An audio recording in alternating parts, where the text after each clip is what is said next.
Hello everyone. आज हम इस वीडियो में देखेंगे एग्जाम्पल देखेंगे। ये जो वेव इक्वेशन है ना, उसके बेस पे वन डायमेंशनल वेव इक्वेशन है, उसके बेस पे हम एक एग्जाम्पल देखेंगे। सो हमने ये जो पेज दिख रहा है वो हमने देखा था प्रीवियस वीडियो में। उसके अंदर हमने देखा था कि जो ये वेव इक्वेशन है वो कैसे आता है। वो उसके बाद का जो वीडियो है उसमें हमने देखा था कि ये जो वेव इक्वेशन है उसका solution, one dimensional wave equation का सॉल्यूशन। तो ये हमने मेथड यूज़ की थी सेपरेशन ऑफ वेरिएबल, और ये मेथड से हमने ये 3 केस में ये सॉल्यूशन फाइंड किया था। लेकिन जो सबसे ज़्यादा सूटेबल जो है हमारा वेव इक्वेशन से, उसका फिजिकल नेचर को कौन सूट करता है सबसे ज़्यादा, तो ये वाला जिसमें ट्रिग्नोमेट्रिक टर्म आती है वो। तो ये तीनों सॉल्यूशन है उसमें से किस में आती है, ये जो सेकंड है उसमें। तो ये हमारा उसको हम उसको कंसिडर करेंगे as the solution of our one dimensional wave equation. तो जब एग्जाम्पल हम स्टार्ट करेंगे तो सबसे पहले हम ये सॉल्यूशन लिखेंगे, getting C1 cos mx plus C2 sin mx। सो यहाँ पे y लिखा है, y फंक्शन इसीलिए। मान लो कि एग्जाम्पल के अंदर u है तो u इक्वल टू हमें लिखना है same C1 cos mx plus C2 sin mx plus into C3 cos mct plus C4 sin mct। सो यहाँ पे एक एग्जाम्पल है, देखो क्या है example. Find the solution of the wave equation. तो ये वेव इक्वेशन शॉर्ट में दिया है, देखो यू टी टी, मतलब શું થશે, u जो है उसका t के रिस्पेक्ट में 2 बार पार्शियली डिफ्रेंसिएशन। तो ये हो गया del square u by del t square. तो हमने जो थियोरी देखा उसमें y था, एग्जाम्पल में क्या दिया है u, तो कोई प्रॉब्लम नहीं, y की जगह पे u लिखना है, right. Equal to c square u x x. तो c square u x x मतलब u का x के रिस्पेक्ट में 2 बार पार्शियली डेरिवेटिव। तो क्या लिखेंगे, del square u by del x square. तो ये हमारा वन डायमेंशनल वेव इक्वेशन दे दिया है। नहीं दिया है तो ऐसा ही लिखा सिर्फ वेव इक्वेशन, तो हमें ये लिखना पड़ेगा, याद रखना पड़ेगा, राइट। यहाँ पे क्या लिखा है, 0 less than x less than equal to l satisfying. मतलब ये जो स्ट्रिंग की जो लेंथ है ना वो 0 से एल तक जाएगी। हमने थियोरी में स्मॉल एल लिखा था, यहाँ पे कैपिटल एल लिया है, राइट। सेटिस्फाइंग दी कंडीशन, तो ये कंडीशन दी है देखो बहुत सारी। तो ये दोनों जो है ना ये बाउंड्री कंडीशन है, क्योंकि ये देखो क्या लिखा है u 0t, मतलब x की वैल्यू यहाँ पे क्या है 0 है, और यहाँ पे क्या है u l t, मतलब x की वैल्यू क्या है कैपिटल L। तो ये बाउंड्री पॉइंट हो गया ये हमारा, ये जो स्ट्रिंग है ये x इक्वल टू 0 वाला है और ये x इक्वल टू l वाला, राइट। तो ये बाउंड्री पॉइंट हो गए। बाउंड्री कंडीशन ये दी है दो, और t इक्वल टू 0 पे जो कंडीशन होती है वो इनिशियल कंडीशन होती है। तो देखो ये दी है कि जब t इक्वल टू 0 x ये है तो इसके ये आंसर है, और ये दो कंडीशन जो दी है उसको बोलते हैं इनिशियल कंडीशन। तो हम क्या करेंगे, सॉल्यूशन फाइंड करना है वेव इक्वेशन का इनका ये कंडीशन के लिए, राइट। तो हमें पता है वेव इक्वेशन, पहले लिख दो वेव इक्वेशन क्या है वो, तो ये लिख दिया। बाद में उसका जो सॉल्यूशन है वो हमें डायरेक्ट लिखना है, जो हमने प्रीवियस वीडियो में मैंने बताया था, ओके। ये वाला ये जो सॉल्यूशन है ये हमें डायरेक्ट लिखना है। अभी वेव इक्वेशन का हमने फाइंड किया ही है तो ये लिख दिया। बाद में क्या करना है, मैंने पहले भी बोला था कि C1 C2 C3 C4 ये जो कांस्टेंट है ना उसको हमें फाइंड करना है। क्या यूज़ करके, ये जो बाउंड्री एंड इनिशियल कंडीशन जो दी है ना वो यूज़ करके, राइट। तो हम पहले क्या करेंगे अभी ये बाउंड्री कंडीशन लेंगे। तो बाउंड्री कंडीशन क्या दी हुई है, देखो पहली क्या है, ये एट x इक्वल टू 0, यहाँ से लिखा है कि at x equal to 0 u कितना है, ये u क्या दिया है हमारा u सो u भी क्या दिया हुआ है 0। तो बस ये कंडीशन लिखी है कि जब x 0 है तब हमारा ये जो फंक्शन u भी क्या है 0 है। एंड दूसरी कंडीशन, जब x की वैल्यू ये l है तब भी हमारा फंक्शन क्या है 0 है। मतलब दोनों एंड पे डिफ्लेक्शन एक्चुअली 0 ही होगा, राइट। दोनों एंड तो स्ट्रिंग के बने हुए होता है ना ये, तो यहाँ पे तो डिफ्लेक्शन हो गया ना, यहाँ पे तो 0 ही होगा, राइट। चलो तो ये 1 बाय 1 ये कंडीशन रखते हैं और फाइंड करते हैं। तो पहली कंडीशन रखते हैं ये सॉल्यूशन के अंदर x इक्वल टू 0। तो देखो ये तो 0 हो जाएगा, और ये क्या हो जाएगा 1 साइन कॉस एम एक्स है ना, एक्स की जगह पर 0 रखेंगे तो कॉस 0 1 हो जाएगा। तो बाकी क्या रहेगा C1 इंटू ये पूरा ब्रैकेट रहेगा। ओके, और ये लेफ्ट साइड u भी क्या हो जाएगा 0। तो देखो u इक्वल टू 0, ये C1 और ये जो सेकंड ब्रैकेट है वो सिर्फ x equal to 0 and u equal to 0 इसमें रखा है। तो देखो अब देखो ये C1 एक है और ये पूरा ब्रैकेट है, ये दो में से ये इक्वल टू 0 है, तो दो में से 0 कौन होगा, होगा कौन 0। तो ये तो हो नहीं सकता, देखो ये तो नहीं हो सकता, ये 0 करेंगे तो ये हमारा पूरा जो सॉल्यूशन है वो 0 हो जाएगा, तो वो तो पॉसिबल ही नहीं है। तो ये जो ब्रैकेट है वो 0 नहीं हो सकता है, तो कौन 0 होगा C1। C1 0 होगा तो कोई प्रॉब्लम नहीं, इतना 0 होगा, बाकी का तो रहेगा हमारा सॉल्यूशन। तो यहाँ से हम लिख सकते हैं कि C1 इक्वल टू 0, पता चला। तो एक कांस्टेंट तो हमारा ख़त्म हो गया, एक कांस्टेंट तो हमारा 0 आ गया, गेटिंग। तो अब क्या करेंगे, ये जो हमारा सॉल्यूशन है उसके अंदर हम C1 इक्वल टू 0 रखेंगे, पता चला। तो C1 इक्वल टू 0 रखेंगे तो u इक्वल टू ये 0 हो जाएगा, तो इतना आएगा C2 sign M x into ये पूरा ब्रैकेट इतना है। तो अभी हमारा सॉल्यूशन जो है ये हमारा फाइनल सॉल्यूशन था, उसमें मैंने बोला था C1 C2 C3 C4 जो है वो ये बाउंड्री एंड इनिशियल कंडीशन रख के हमें फाइंड करना है। तो ये बाउंड्री कंडीशन पहली हमने रखी तो हमारा C1 0 आया, तो वो हमें यहाँ पे रख देना है, तो ये आ गया। अब हम दूसरी बाउंड्री कंडीशन रखेंगे, अब इसमें रखेंगे, अब इसमें रखने की ज़रूरत नहीं है क्योंकि यहाँ से ही हमें ये मिला है, राइट। चलो अब दूसरी कंडीशन कौन सी है, बाउंड्री कंडीशन, कि जब x equal to l capital L तब भी u कितना है 0। तो देखो तो यहाँ पे u 0 रखेंगे, तो ये देखो 0 लिखा है यहाँ पे। C2 साइन एम एक्स, तो x की जगह क्या लिखा है देखो कैपिटल L, एंड यहाँ पे तो ये तो पूरा ब्रैकेट सेम ही आएगा, यहाँ पे तो x है ही नहीं। अब देखो ये पूरा इक्वेशन इक्वल टू 0 आ गया, मतलब यहाँ पे दो टर्म मल्टीप्लाई हुई है, एक तो ये टर्म और एक तो ये टर्म, तो 0 कम कौन होगा। अब तो जैसे हमने देखा ये ब्रैकेट तो 0 नहीं हो सकता, ये ब्रैकेट 0 करेंगे तो ये पूरा सॉल्यूशन हमारा 0 हो जाएगा, राइट। तो ये 0 नहीं होगा, तो अभी कुर्बानी कौन देगा, ये वाला ओके।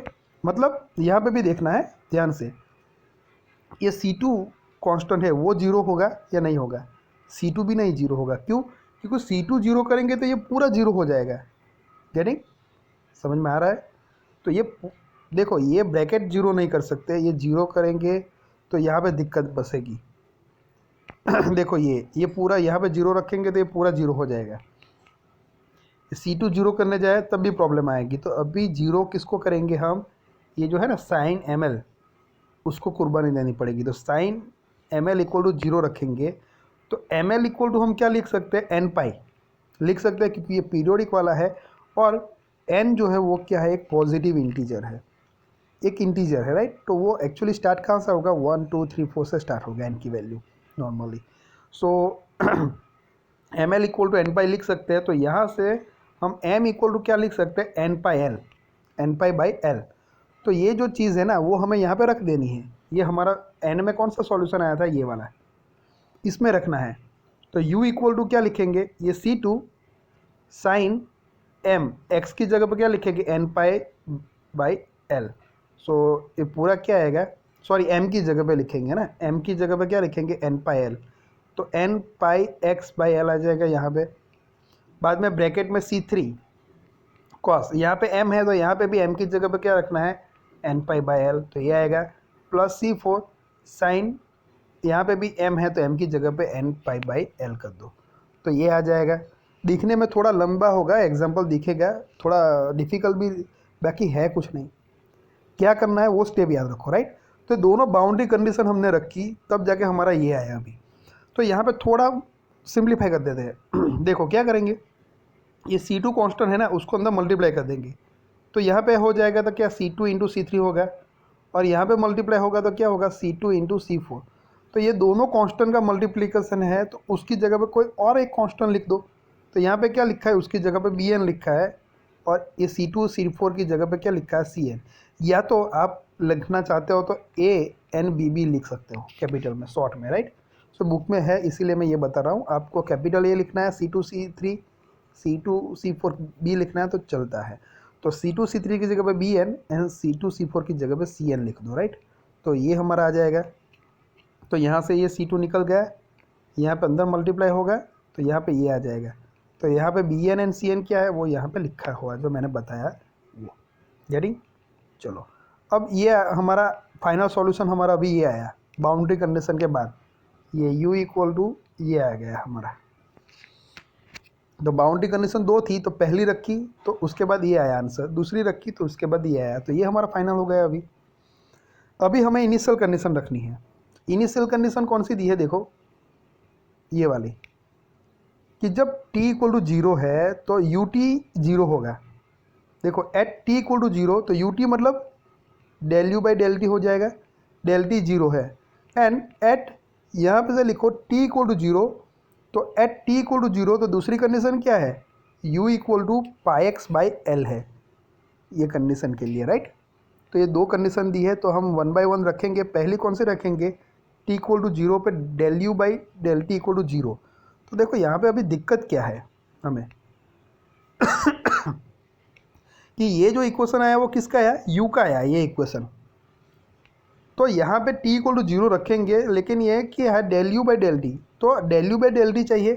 तो ये तो हमारा किसका इक्वेशन है, u। तो ये जो इक्वेशन आया हमारा उसका हमें क्या करना है, t के रिस्पेक्ट में पहले पार्सली उसको डिफ्रेंशिएट करना है। तो लेफ्ट साइड पे हमें क्या मिलेगा, del u by del t, देखो ये, ओके। और राइट साइड क्या आ जाएगा, टी के रिस्पेक्ट में करना है। तो यहाँ पे तो टी कुछ है नहीं, यहाँ पे टी है ही नहीं, तो कांस्टेंट है उसको बाहर निकाल दो ब्रैकेट में। यहाँ पे है तो ये बी एन कॉन्स्टेंट है, बी एन को एज इट इज़ लिखो। कॉस का आंसर क्या आता है, माइनस साइन, तो माइनस साइन ये पूरा ब्रैकेट आएगा, राइट। सो वो तो माइनस साइन आएगा उस यहाँ पे तो, और इसका फिर से करना पड़ेगा ना। तो आंसर क्या आएगा, टी के रिस्पेक्ट में तो क्या आएगा, n pi c by l, उसको मल्टीप्लाई करना पड़ेगा। प्लस क्या आएगा यहाँ पे, c n as it is रहेगा। साइन का क्या होगा, कॉस, तो cos n pi c t by l into t के रिस्पेक्ट में इनका फिर से करना है तो क्या आएगा, n pi by l, n pi c by l, right. तो ये डेरिवेटिव करना है पार्सली टी के रिस्पेक्ट में। बहुत इजी, एक्चुअली दिखने में लंबा दिखता है, बाकी है नहीं। ये जो एग्जांपल आता है ना, कितने मार्क्स में आता है, 7 मार्क्स में आता है। तो इतना बस सिंप्लीफाई करो। अभी यहाँ पे del u by del t equal to 0 रखो, लेफ्ट साइड पे ये 0 रखा, और ये पूरे इक्वेशन में t इक्वल टू 0 रखो। तो देखो ये तो ऐसे ही आएगा, sine n pi x by l, तो ये लिखा ही है।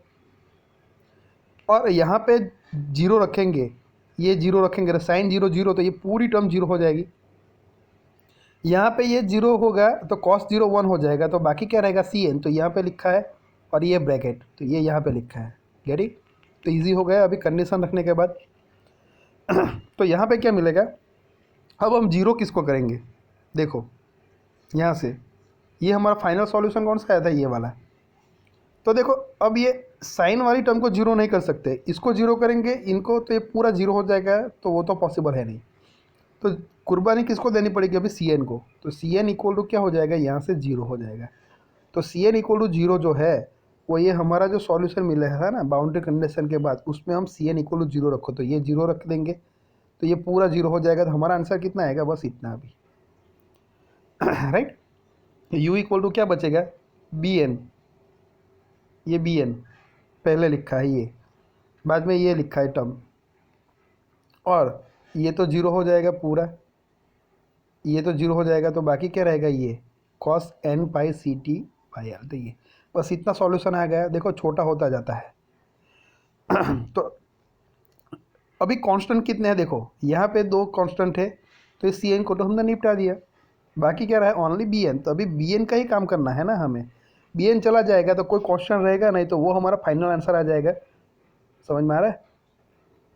अब क्या करेंगे, ये दूसरी जो कंडीशन है ना वो हम रखेंगे कि जब t इक्वल टू 0 है तो u equal to pi x by L.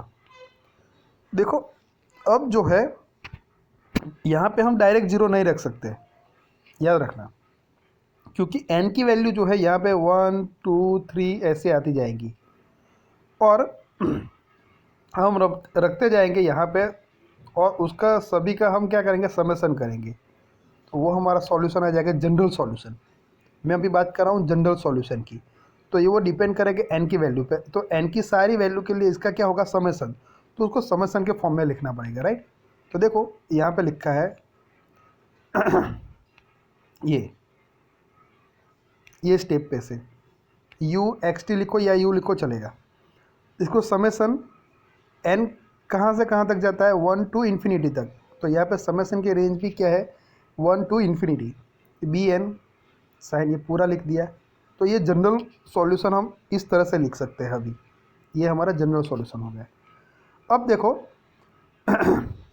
इसके अंदर कंडीशन अप्लाई करते हैं। तो कंडीशन क्या है हमारी, ये वाली, t इक्वल टू 0 पे u इक्वल टू क्या है, pi x by l. So t equal to 0 रखते हैं इसमें, तो ये 0 हो जाएगा, t यहाँ पे ही है, यहाँ पे तो बाकी जगह पे तो है ही नहीं।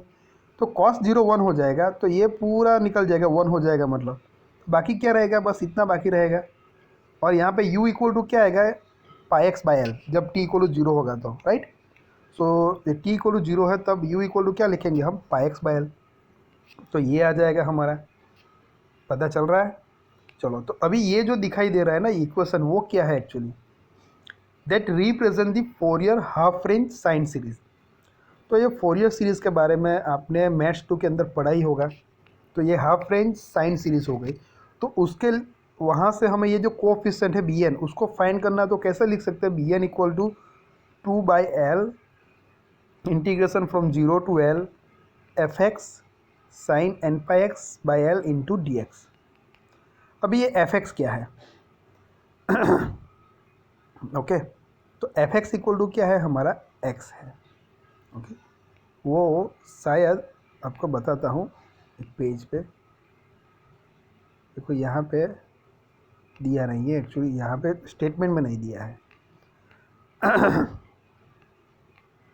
तो यहाँ पे हम क्या करेंगे, एफ एक्स का मतलब हम क्या रखेंगे, ये वाला pi x by l. F x हमारा क्या हो जाएगा, पाई एक्स बाई एल। तो यहाँ पे हम क्या रखेंगे, पाई एक्स बाई एल रखेंगे।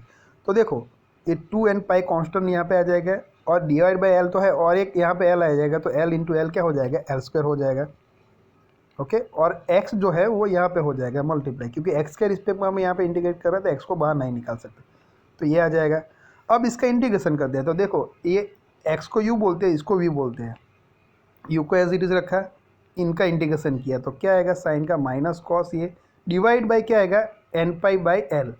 तो उसको ऊपर लेके जाओ, न्यूमरेटर में मल्टीप्लाई क्या हो जाएगा, उल्टा हो जाएगा, l by n pi minus, अब प्लस लिया तो अब माइनस आएगा, तो x का डेरिवेटिव क्या आएगा, 1 आएगा। तो यहाँ पे l लिखा है, एक्चुअली आएगा क्या, प्रिंटिंग मिस्टेक है, क्या आएगा, यहाँ पे 1 आएगा और इसका फिर से करना है, तो माइनस कॉस का क्या आ जाएगा, माइनस साइन, और ये फिर से मल्टीप्लाई हो जाएगा, तो क्या लिखेंगे, l square by n square by pi square, क्योंकि इसके डिनोमीटर में भी ये आएगा एन पाई बाई एल, ऊपर जाएगा तो ये तो ऑलरेडी है ही, उसका इंटीग्रेशन करना है तो है, तो उसके साथ मल्टीप्लाई हो जाएगा, राइट।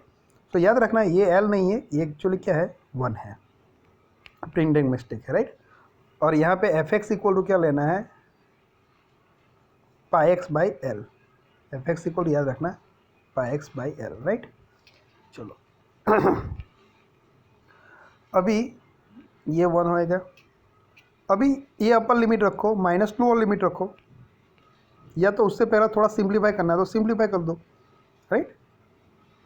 तो कैसे करेंगे सिंप्लीफाई,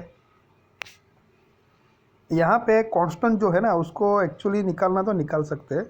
देखो ये इनको साथ में लिख दिया है, एल एक्स बाई एन पाई, और ये माइनस को यहाँ पे लिखा है, और ये ब्रैकेट कॉस वाला यहाँ पे आ गया है, ये माइनस प्लस, तो ये यहाँ पे लिखा है, और ये सिंप्लीफाई कर दिया। अब अपर लिमिट रखते हैं एल एंड लोअर लिमिट रखते हैं 0, तो क्या आएगा राइट, एक्स की जगह पे एल लिखेंगे ना, तो क्या आएगा, वो चीज़ है यहाँ पे 0 रखेंगे, धरो के जस्ट पहले हम 0 की बात कर लेता हूँ, तो 0 रखेंगे, तो x की जगह पे तो यहाँ पे 0, तो ये पूरी टर्म 0 हो जाएगी, यहाँ पे भी साइन 0 तो 0 हो जाएगा, तो वो तो आएगा ही नहीं, l वाली टर्म आएगी।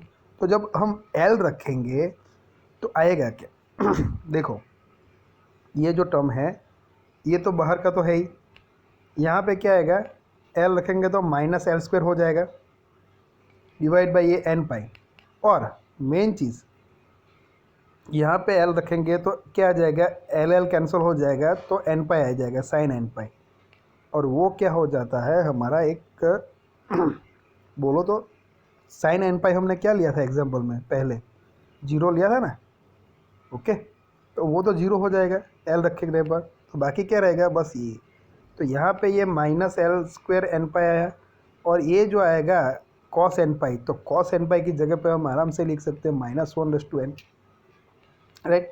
एन की वैल्यू होगी 1 तो -2 होगी तो +1, ऐसा रिपीट होता जाएगा 1/1, राइट। अब यहाँ पे देखो L square cancel, pi cancel, तो बाकी क्या रहेगा, ये माइनस को बाहर लिया तो -2/n -1/n। अब देखो थोड़ा मॉडिफाई करके लिखा है, किस तरह से लिखा है, तो ये माइनस है ना, तो उसको हम क्या लिख सकते हैं -1, और उसका ऑर्डर तो 1 है, और यहाँ पे ऑलरेडी -1 का ऑर्डर n है, तो बेस सेम है तो हम ऐड कर सकते हैं 1 + n या n+1 लिख सकते हैं।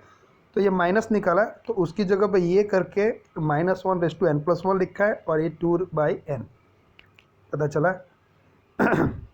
तो आप यही लिखो तो भी चलेगा, लेकिन ये माइनस में तो उसको हटा के ये लिख दिया, राइट। तो अभी हमारा जो जनरल सॉल्यूशन है ना ये वाला, उसमें हम ये bn रख दो, ये bn की जो आए ना वो लिख दो, तो ये हमारा आंसर, राइट।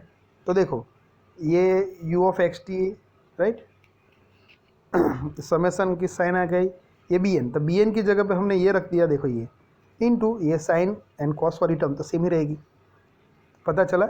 एक्चुअली इजी ही है, इतना डिफिकल्ट है नहीं, थोड़ा लेंथी है लेकिन है नहीं। सो सॉल्यूशन हमें वेव इक्वेशन लिखने के बाद ये लिखना है, बाद में ये बाउंड्री कंडीशन पहली रखी तो हमारा ये आंसर आया, दूसरी रखी तो हमारा ये आंसर आया।